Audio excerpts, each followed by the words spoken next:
سلام طعنا هابلنا زي خبركم تغاتلتنا نزي ساعات زبلنا يوم حابريتاتات حزنا لكم ناسينا لنا فلما قنه قند رستاتهم هوحات آب تقرأ حادش مراخب نيتورك زرقح مخوانو تحابيرهم والقايتن بوزحات وردهات معراب تقرأ ناي نسانت آواج كامستأوجه تقاليصهم ኢትዮጵያ ልዕሊ 1.5 ሚሊዮን ሰራዊት ናብ ኤርትራ ከተዝምት ምድላው ከም ዝገበረት ኤርትራውያን ሓቢሮም 300 ታንክታት ኤርትራ ኣብ ዶባት ትግራይ ተጸጊዐን እዚኦምን ካልኦትን ኣለውና ሕጂ ድማ ናብ ዝርዝሮም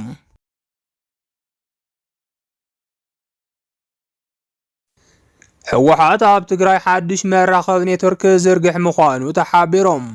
مس فيدرال منغستي اب ጫፍ ቅርሕንቲ በፂሑ ዘሎ ውድብ ሕወሓት ሎሚ ድማ ኣብቲ ሃገር ካብ ዝርከባ ናይ ቴሌኮም ኣገልግሎት ወፃኢ ናይ በዓል ኔትወርክ ዘለዎ ካሊእ ግልጋሎት ቴሌ ክጥቀም ምዃኑ ዝገልጽ ዜና ወፂኦም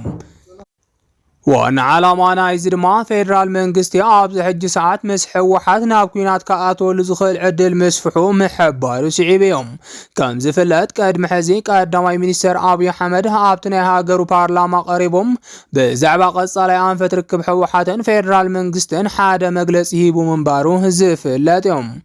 تمغلص دما حوحات بورد مرص ازهابو وسانه اي قبلن انتايلوم نا وغينا ناتو مبالو يذكر لو مدما نايز غزيو اخيلو كم زلون حوحات وسانه بورد مرصا ايقبل مبالون تغليصيوم امونغو فيدرال منغستن حوحاتن زهلو ركب كم زبقع دما بسفحات يقالحالوم ስለዚህ ድማ ፌደራል መንግስቲ ሎምውን ህዝብ ትግራይ ናብ መከራ ዘእትውግ ብሹምስ ሕወሓት ከይኸፍት ስጋት ኩሉ ትግራዋይ ኮይኑ ከም ዘሎ ይሕበር ካብዚ ዝብገስ ወጥሪ ሕወሓትን ፌደራል መንግስትን እንዳተኻረረ ዝመጽእ ዘሎ ኮይኖም ናይ 50 ዓመት ውጽኢት ዝኾኑ ንብረታት ውድብ ሕወሓት በቤት ፍርዲ ኢትዮጵያ ንኽውረሱ በዓብዪ ምንቅስቓስ ተጀሚሮሎም እዚ ምንቅስቓስ ድማ ንሕወሓት ብዘይ ፋይናንሻል ሓገዝ ንኽተርፍ ዝዓለመ ኮይኖም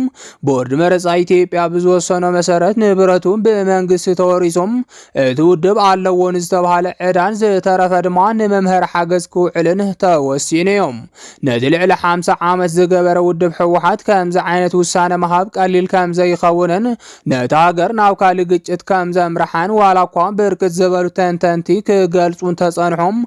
እዚ ግን ውሳነ ቦርድ መረፃ ኢትዮጵያ ደው ከብሎ ከም ዘይከኣለ ይሕበራሎም لومز وصحا بريتا خمزة ملاخطو خا ودب حوحات مس فيدرال منغست زي ترفو قال إلو كامزة آمن زي تفرالي منشتات يغلصولهم ስለዚህ ድማ እቲ ውድብ ካብ ሕሉፍ ብዝወሰደ ተሞክሮ ትግራይ ዳግም ናብ ዕፅዋን ክባን ከይተኣቶም ምስ ናይ ወፃኢ ኣካላት ብዝፈፀሞ ስምምዕ ኣብ ትግራይ ናይ ቴሌ ኣገልግሎት ዝህቡ ኔትወርክ ዝርጋሕ ስምምዕ ገይሩ ምህላው ተሓቢሩሎም ዋና ዓላማ ናይዚ ድማ ዳግማይ ዕፅዋን ክባን ኣብ ትግራይ ከይኽሰት ካብ ዝተበገሰ ድሌት ምዃኑ እንዳተሓበረ ይርከብ ዛጊድ ድማ ብፈታውን ፀላእን እዚ ሓበሬታት ዝቃላሕ ዘሎ ኮይኖም ብዙሓት ተጋሩ ድማ ዕድል ትግራይ ብኻሊ ካብ ዝውሰን ትክክለኛ ስጉምቲ ይኽብሉ ነቲ ምዝርጋሕ ኔትወርክ ኣብ ትግራይን ምኽፋት ኮሪደራት ምስ ጎረቤት ሃገራትን ይድግፍዎ ኣለዎም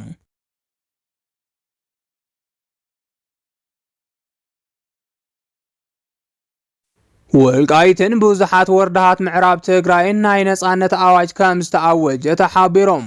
ካብ ትግራይ ዝተረኸበ ሓበሬታ ከም ዝገልጾ ሕወሓትን ሰራዊት ትግራይን ብሓባር ብዝወሰድዎም ስጉምታት ህዝቢ ትግራይ ንምብሳር ኣብ ጫፍ ከም ዝበጽሑ ዝረኸብናዮ ሓበሬታ የረድም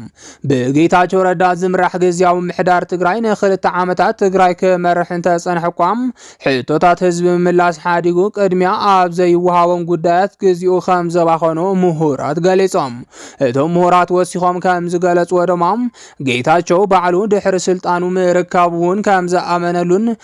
ምላስ ግዛኣት ትግራይ ምላስ ተመዛባላይ ኣብ ዝብሉ ጉዳያት ትኹረት ገይሩ ብምስራሕ ዘጋጥሙ ዕንቅፋታት እውን ብእዋኑ ህዝቢ ይፋ ስለ ዘይገበረም ደጋፊኡ ዝነበረ ህዝቢ ካብ ግዜ ናብ ግዜ እናቐነሰ ብምኻድ ካብ ስልጣኑ ንኽእለ ዋና ምኽንያት ካብ ዝኾኖ ክግለጽ ጸኒሖም ሕጂ መራሕቲ ሕወሓትን መራሕቲ ሰራዊት ትግራይን ዝኽተልዎ ዘለው አካይዳን ዝወስድዎም ዘለው ስጉምታትን ግን ወላቶም ደገፍቲ ሕወሓት ዘይነበሩ ተጋሩ ኣብ ጎን ሕወሓት ክስለፉ ዝገብር ከም ዝኾነ እንዳተገለጸ ይርከብ። ፍሉጥ ተንታኒ ወናን ሚድያ ማይ ቪውስ ኦን ኒውስ ከም ዝገለጾም ሕወሓትን ኣመራርሓ ሰራዊት ትግራይን ሕጂ ዝወስድዎ ዘለው ስጉምቲ ብኣብይ ኣሕመድ ዝምራሕ ስርዓት ብልጽግና ኣብ ከቢድ መንቀራቐር ንኽኣቱ ይገብሮ ከም ዘሎ ገሊጾም። ኣብይ ኣሕመድ ናይ ድሮን ምርኢት እንተገበረኳም ካሊእ ጦርነት ንምጅማር ዘኽእል ቁጠባ ዓቕሚ ከም ዘይብሉ ምሁራት ስነ ቁጠባ እንዳገለጹ ይርከቡ። ስለዚ ድማ ትግራይ ብንእሽተይ ክሳራ ዝተወረረ ግዛእታ እተምልሰሉ ኣጋጣሚ ስለ ዝረኸበት እቲ ዕድል ክትጥቀመሉ ከም ዝግባእ እንዳተገለጸ ይርከብ። ሕወሓትን ሰራዊት ትግራይን እውን እንተኾነ እቲ ተረኺቡ ዘሎ ወርቃዊ ዕድል ንምጥቃም ስራሕቲ ከም ዝወገኑን ቅድም ክብል ብኣብይ ኣሕመድን ብልጽግና ኦሮሞን ሰልጢኖም አንጻር ሰራዊት ትግራይ ንኽዋግኡ ኣብ ኩሉ ከባቢታት ምዕራብ ትግራይ ዓሪዶም ንዝርከቡ ጽንፈኛ ሓይልታት ቀጢን መጠንቀቕታ ከም ዝተውሃቡን ተፈሊጡሎም። እቲ መጠንቀቕታ ዝተውሃበ ካብ ኣርሚ 70 እንትኸውን ግዝኣት ትግራይ ለቒቕኩም ዘይትወፁ እንተኮይንኩም ሙሉእ ብሙሉእ ክድምሰስ ኢኹም ዝብል ከቢድ መጠንቀቕታ ከም ዝኾነ ተሓቢሮም። ነዚ ስዒቡ ድማ ሃፍቲ ትግራይ ንምውራድ እምበር ናይ ምውጋእ ሞራል ይኹን ንጹር ዓላማ ዘይብሎም ትምክሕተኛ ሓይልታት ኣምሓራም ብረቶም እናደረበዩ ይሃድሙን ይብተኑን ከም ዘለው ዝረኸብናዮ ሓበሬታ የረዶም። ብመሰረት እቲ ዝተረኸበ ሓበሬታ ንሕና ምሰራዊት ትግራይ ኣይንዋጋእን ዝብል መርገፂ ከም ዝሓዙ ተፈሊጦም። ካብ ካልኦት ፍልፍላት ዝተረኸበ ሓበሬታ ከም ዝሕብሮ ድማ ወልቃይት ሓዊሱ ካልኦት ብዙሓት ግዛኣታት ትግራይ ነፃ ንምውፃእ ኣብ ከበባ ከም ዘለዋን ጽንፈኛ ሓይልታት ኣምሓራ ዝወረስዎ ንብረት ሒዞም ይሃድሙ ከም ዘለውን ካብ እሙናት ፍልፍላት ዝተረኸበ ሓበሬታ የረዶም።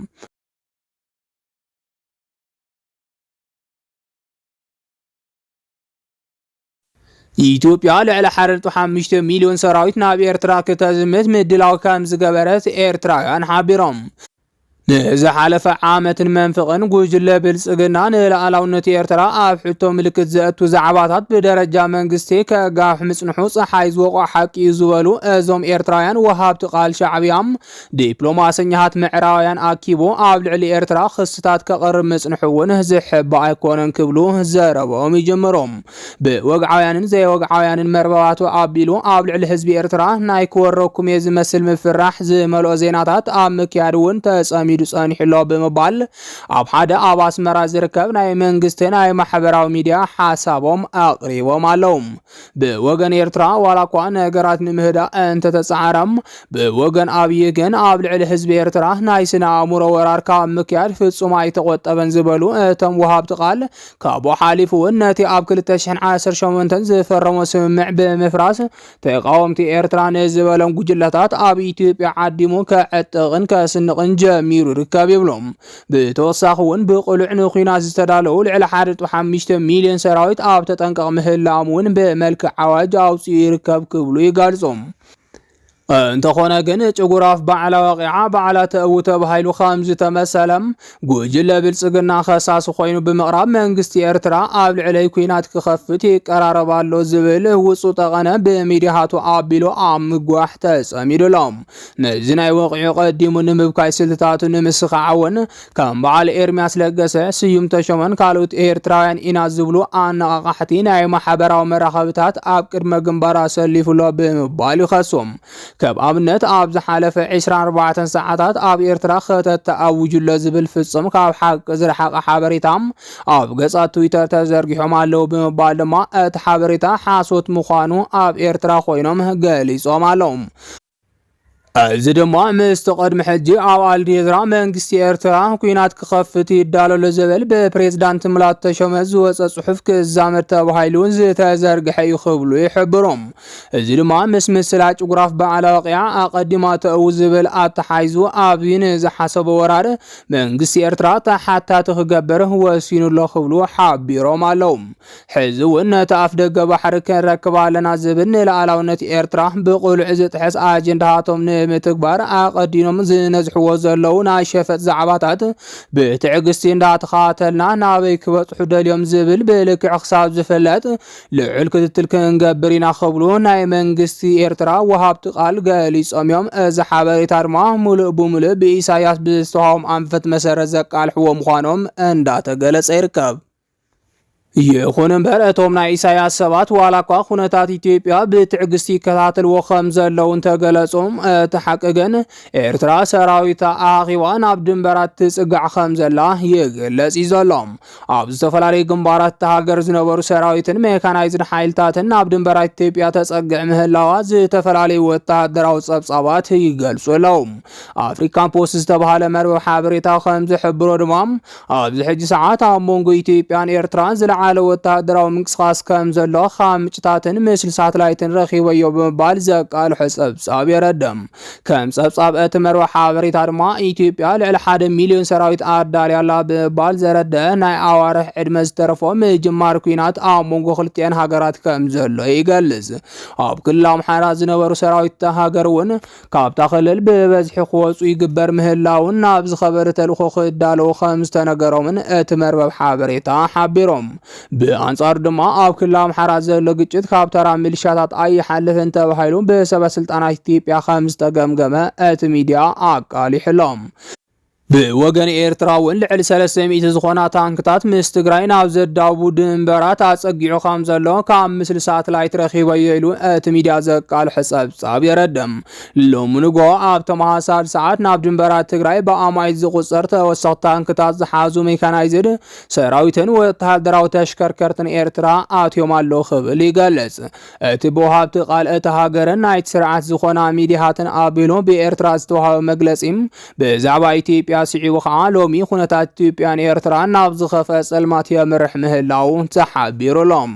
ዝኸበርኩም ተኸታተልትና ነዚ ሰዓት ዝብልናዮም ሓበሬታታት ነዚኦም ይመስሉ ነይሮም። ንምክትታልኩም ካብ ልቢ ነመስግን።